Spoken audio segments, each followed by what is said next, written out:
তো আপনার বউ তাই না? আমাদের তো বিয়ে নতুন হয়েছে, এই 1 বছরের মধ্যে আপনি কি আমাকে কিছু দিচ্ছেন?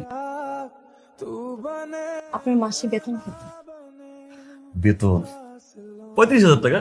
বলো বেতন বন্ধ, তুমি জানো না? আমার বাসায় 5 জন মানুষ, 5 জন মানুষের পিছনে আপনার কি সমানভাবে খরচ করার কথা না? আচ্ছা, আমি তো আপনার বউ তাই না?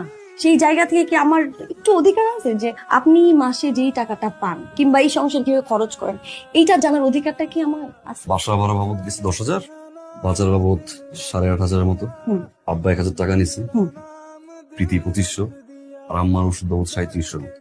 এই কি হয়েছে তো আজকে? আপনি এখনই সব টাকা খরচ করে ফেলছেন, এখনো তো 8 দিন বাকি এই মাসে, কিভাবে চলবে? ঠিক আছে, বাকি মাসের হিসাব যেহেতু তুমি চাইছো, আমি একটা বিষয় তোমায় কখনো বলি নাই।